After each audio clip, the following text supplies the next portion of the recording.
Welcome to Seattle Maritime Works. Hi, I'm Ken Saunderson with the Seattle Propeller Club, and today we're joined by John Persak, who is a strategic advisor for maritime manufacturing and logistics for the Seattle Office of Economic Development. Hey, thanks for joining us today, John. Yeah, thanks for having me, Ken. Very much appreciated. Hey, John, why don't we start off by having you share a little bit about your role there at the Seattle Office of Economic Development. Tell us what that's all about. Absolutely. So, our first of all, we've had some reorganization in the department recently. So the uh, economic development and workforce piece in maritime have been combined into a role. So I occupy both of those spaces. And on the economic development side, uh, as you said, related to maritime manufacturing and logistics, focusing on business retention and attraction. And on the workforce side, it's a little bit, I want to say that, there's a lot of people in that space that are doing a lot of great work. And so the city is, making sure that we're trying to find places where we can contribute, in a positive way. So working in both of those spaces, as well as, they say, all other duties as assigned. So, chasing down permits occasionally and, other tasks like that. So it's been really great being here for the last, year and a half. Well, it's so great having you on board, John, as an advocate for the industry. One of the big accomplishments this year has been the passage of the new industrial lands policy. Talk a bit about that policy and why it was so important to protect our industrial base here in Seattle. Absolutely. And I want to give a shout out to our partners of Office of Planning and Community Development, because they really did carry a lot of the water on this. And they made a lot of extra efforts to make sure that, our community was enfranchised in that process.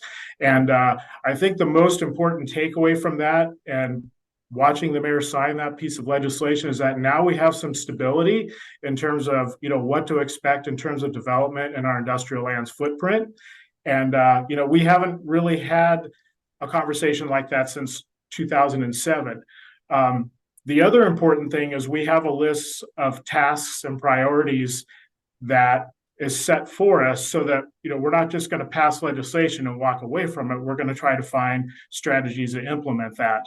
And out of the 10 plus one strategies, because there wound up being 11, is a call out for a industry stewardship group to really, understand, what we have and retain what we have, and attract new business and jobs to the area. So that's something that I'm going to be focusing on for the next year, to see what we can do to stand that up.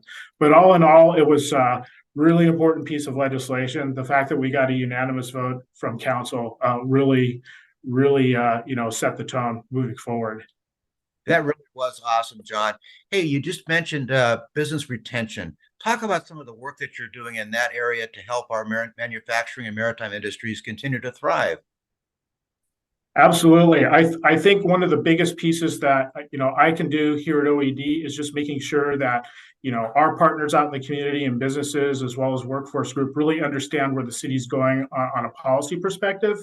And, for so many years, it has been hit or miss. And, I want to make sure that everybody is aware of what's happening with the city, and also be able to go to, our leadership here at OED, as well as other departments, and help us troubleshoot the ways in which, we're not meeting our goal. So, whether it's a land use issue or a permitting issue, or, a planning issue, we want to make sure that everybody's on the same page. And so that takes a series of conversations, and it's not always easy, but that's my top priority, just, on the retention piece, because you have to know what's going on around you in order to make, good decisions as far as, retaining your investment and, perhaps expanding your investment. In addition to business retention, what are some of the other priorities you have there at the Office of Economic Development? Working with the Seattle King County Workforce Development Council is something that is a priority, from top to bottom, here at our city. So working closely with them to see what we can do to support, the existing systems in place, and also address where the gaps are, both in terms of getting into these good paying jobs, as well as, finding people that have been passed over in the past, to make sure that they are aware that these jobs are here and available. So that's one thing. Continuing our partnership with the Seattle Maritime Academy going into 2024 is obviously a big piece. And then on the manufacturing side, the Office of Economic Development, is pursuing a incubator for mass timber and cross-laminated timber. Our piece is we want to bring that type of manufacturing into the city for sort of the final put together for that. But also that means looking at the entire supply chain as a whole. So it's a matter of bringing the regional players together as well as the local ones, and just seeing where the expertise is, where the existing activity is, and where the appetite for taking on risk and investment is. And the city is, stepping up to sort of help that process along, and create some, a space to have those conversations and really go over what kinds of decisions the community can make on that. So that's a piece of the manufacturing that I want to bring into the city. Wow, some very cool initiatives going forward.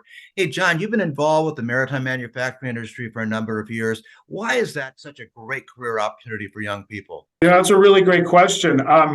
You know, in spite of the fact that you can be in the city and you can see all of the attributes of this industry, a lot of folks are not aware, one, that it's here, to the degree that it is, and two, how important it is to our local economy. And these jobs are, a lot of them require some training, but you don't necessarily need a college degree. In fact, most of them you do not. When you go into them, you could be making a wage that, allows you to live in the city or close to the city. And it's just, there's room to grow. You can go in as a deckhand, you can go in, at entry level. There's always room to grow, because the biggest thing that is an opportunity and also a challenge is that there's a lot of retiring happening in the industry, with folks from the baby boomer generation, leaving the industry. And so that's creating, opportunities. And with the growth that may be coming our way, with the changing relationships with trade and the efforts of our city to bring more business into the city, there's just, it's at this point, it's employers are really having trouble finding folks. So it's a really great place to go if you're looking for something that's almost immediate. Hey, finally, John, why are you optimistic about the future of Seattle's maritime and manufacturing sector? It's hard to build condos on Harbor Island, let's face it, and it's always going to be here. But at the same time, we have to take care of it. We have to nurture it. We have to shepherd it. So, I'm always optimistic about it. There's challenges, obviously, but, I don't think, I think with the right people and the right minds and a positive attitude, I think we can keep and grow the industry here.